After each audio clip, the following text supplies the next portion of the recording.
ஐந்து கரத்தனை யானை முகந்தனை இந்தில் இலைபெறி போலும் மெய்தனை நந்தி மகந்தனை யானை கொழுந்தனை புந்தியில் வைத்து அடி போற்றுகின்றேனே. நான் இப்போது காரைக்கால் அம்மையாரை பற்றி பேச வந்துள்ளேன். சோழநாடு என்கின்ற காரைக்கால் குடியில் புனிதவதியார் தோன்றினார். தந்தையின் பெயர் தனந்தத்தர். நாகப்பட்டினத்தில் பரமதத்தனுக்கும் புனிதவதியாருக்கும் திருமணம் செய்து வைத்தார். காரைக்காலிலே தனி மாளிகை செய்து வாழ்ந்து வந்தனர். பரமதத்தன் காரைக்காலில் ஒரு வணிகத்தை செஞ்சிட்டு இருந்தாங்க. வணிகத்தை செஞ்சிட்டு இருக்கும் போது அவங்க நண்பர் ஒருவர் வந்து 2 மாங்கனியை கொடுக்குறாங்க. இந்த 2 மாங்கனியை வந்து நீ சுவைத்து பாரு, அவ்வளோ சுவையாக இருக்கும் அப்படின்னு சொல்லிட்டு போகிறாங்க.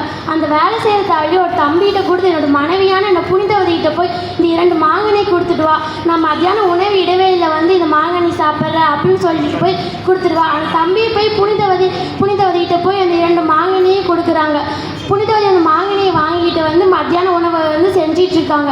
அப்புறமேட்டு 2 அடியார்கள் வராங்க. அவங்களோட காலத்தில் வந்து எந்த அடியார் வீட்டில் யார் முகம் சொல்லிக்காமல் சாப்பாடு தராங்களோ அவங்க வீட்டில் தான் போய் சாப்பிடுவாங்க. இந்த ஊர் மக்கள்கிட்ட போய் எல்லோரும் கேட்டுட்ருக்காங்க. எல்லோரும் புனிதவதி பெயர் சொல்கிறனால புனிதவதி வீட்டில் போய் சாப்பிட்றாங்க. புனிதவதி வந்து பார்த்துட்டு வாங்க வந்து சாப்பிடுங்க அப்படின்னு இலையை வந்து போட்டு சாப்பாடு கொடுக்குறாங்க. நம்மளை பொறுத்த வரைக்கும் விருந்தோம்பல்னால் என்ன? நம்ம வீட்டில் இருக்க ரொம்ப சிறந்த உணவை கொடுக்கறது தான் விருந்தோம்பல். அவங்க வீட்டில் இருக்க பரமத்தன் கொடுத்த 2 மாங்கனி தான் ரொம்ப சிறந்த உணவாக இருக்குது.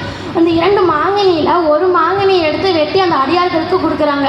அவங்க சாப்பிட்டு புனிதவதி வந்து வாழ்த்திட்டு போயிட்டாங்க. அதுக்கப்புறம் பரமதத்தனும் வீட்டுக்கு வராங்க. அவங்களுக்கும் சாப்பாடு போட்டுட்டு இந்த 2 மாங்கனியை அவங்களுக்கும் ஒரு மாங்கனி எடுத்து அவங்களுக்கு தராங்க. அதுக்கப்புறம் வந்து இன்னொரு மாங்கனி போய் எடுத்துகிட்டு வா அப்படின்னு சொல்கிறாங்க. புனிதவதிக்கு ஒன்றுமே புரியல. நம்ம இன்னொரு மாங்கனி இருந்தால் தானே எடுத்துகிட்டு வருது. அப்படியே மாங்கனி எடுக்க உள்ளே போகிற மாதிரி சிவபெருமான்கிட்ட கேட்குறாங்க.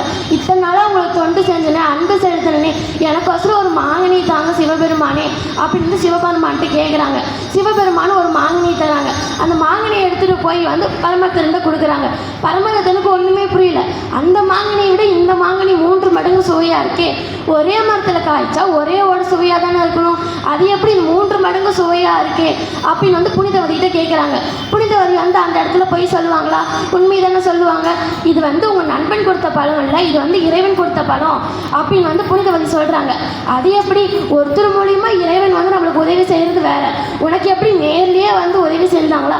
உனக்கு என்ன அவ்வளோ தெய்வ சக்தியாக இருக்குது அப்படின்னு பரமத்தன் கேட்குறாங்க. மறுபடியும் ஒரு மாம்பழத்தை கொடுக்க சொல்லு உன்னோட இறைவன். புனிதவதி வந்து மாம்பழத்தை வந்து மறுபடியும் எனக்கு இன்னொரு மாம்பழத்தாங்க அப்படின்னு வேண்டுறாங்க. சிவபெருமானும் மறுபடியும் ஒரு மாங்கனி தராங்க. அப்புறமேட்டு பரமதத்தன் வந்து எதுவுமே பேசாமல் வணிகத்துக்கு வந்துட்டாங்க. ஒரே யோசனை, அது எப்படி ஒரு மாங்கனி பதிலாக 2 மாங்கனி சேர்த்து தந்திருக்காங்களே, நம்ம இத்தனை நாளாக ஒரு தெய்வ பண்ணிக்கிட்டே குடும்பம் நடத்திட்டு இருந்தோம், இது நம்ம ஒரு தெய்வ பண்ணிட்டு குடும்பம் நடத்துகிற தகுதி நம்மளுக்கு இருக்கா இல்லையா? நம்மளுக்கு தகுதியே இல்லை, அதனால நம்ம குடும்பம் நடத்துகிற நம்மளுக்கு தகுதியே இல்லைன்னு அவர் வந்து மாமனாரான தனத்தந்திரக்கிட்டே எனக்கு கடல் வணிகம் செய்யணும் போல் ஆசையாக இருக்குது அப்படின்னு கடல் வணிகத்துக்கு கிளம்பி போயிட்டாங்க. எத்தனையோ நாட்கள் ஆணுச்சு, எத்தனையோ வருஷங்கள் ஆணுச்சு. நம்மளுக்கு தெரியும் பரமதத்தன் வீட்டுக்கு வரமாட்டாங்கன்னு. ஆனால் புனிதவதிக்கு தெரியுமா?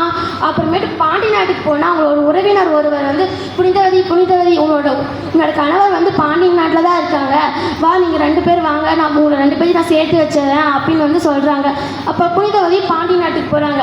ஒரு அரசவையில் உட்காந்துட்டு இருக்காங்க. புனிதவதி உன்னோட மனைவியான புனிதவதி வந்திருக்காங்க அப்படின்னு பரமதத்தன்கிட்ட செய்தி சொல்லி அமுச்சு விடுறாங்க. அவங்க எல்லாமே படன்னு பரமதத்தன் ஓடி வராங்க.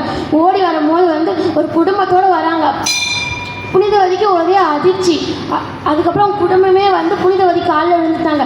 நான் மட்டும் உன் காலில் விழுவக்கூடாது, நம்ம எல்லாருமே தான் சேர்ந்து புனிதவதி காலில் விழுவணும். அவள் ஒன்றும் ஒரு சாதாரண பெண் இல்லை, ஒரு தெய்வ பெண். அவள் என்னோட தெய்வ பெண்கிட்ட நடத்துகிற குடும்ப தகுதியே இல்லை, அதனால தான் நான் இப்போ ஓடி வந்துட்டேன். எனக்கு என்னோட தகுதியே இல்லை, அதனால தான் ஓடி வந்துட்டேன், என்னை மன்னிச்சிடுங்க அப்படின்னு வந்து புனிதவதி காலில் எல்லோரும் விழுந்துட்டாங்க. அவங்களோட புனிதவதிக்கு உங்களோட குடும்பத்தை வந்து அறிமுகப்படுத்தி வைக்கிறாங்க. அப்போ அந்த குழந்தைகிட்டே என்னோட பேர் என்னன்னு கேட்குறேன். என்னோட பேர் புனிதவதி அப்படின்னு சொல்லிட்டு போகிறாங்க. ஒரே அதிர்ச்சி, என்னோட கணவனே என் கூட இல்லை, நான் இவ்வளோ அழகிய பெண்ணாக இருந்து என்ன பண்ணுவது அப்படின்னு சிவபெருமான்கிட்ட வந்து பேய் வார்த்தை கேட்குறாங்க. என்னை ஒரு பூதகணமாக மாற்றிருங்க சிவபெருமானே. இப்போ புனிதவதி வந்து கேட்டு என்னைக்காச்சும் பழிக்காமல் போயிருக்கா? சிவபெருமான பேய் வார்த்தை கொடுக்குறாங்க. கைலாயம் வரைக்கும் நடந்தே போயிருக்காங்க. கைலாயம் வந்ததுக்கப்புறம் உன்னோட புனிதமான கைலாயத்தில் வேணும் என்னோட கால்கள் பட வேணான்னு தலைகீழாக நடந்து போயிருக்காங்க. தலைகளாக நடந்து போனதுக்கப்புறம் சிவபெருமானை பார்த்ததுக்கப்புறம் அப்பனேன்னு அழைக்க, சிவபெருமானை அம்மையேன்னு அழைக்க, அன்னில இருந்தால் சிவபெருமானை வந்து காரைக்கால் அம்மையார அம்மாவாக நினச்சிருக்காங்க. இத்தனை 63 இருக்காங்க, 3 பெண் நாயன்மார்கள் நிற்கிறாங்க. ஏன் காரைக்கால் அம்மையார் மட்டும் ஏன் உட்காந்துட்டு இருக்காங்க? நம்ம அம்மாவை யாரும் நிற்க வச்சு பார்ப்போமா? உட்கார வச்சு தானே பார்ப்போம். அதே மாதிரி தான் சிவபெருமானும் வந்து காரைக்கால் அம்மையாரை உட்கார வச்சு பார்த்துருக்காங்க. அவரோட குரு பூஜை நாள் பங்குனி மாதம் சுவாதி நட்சத்திரம், முத்தித்தலம், திருவேலங்காடு.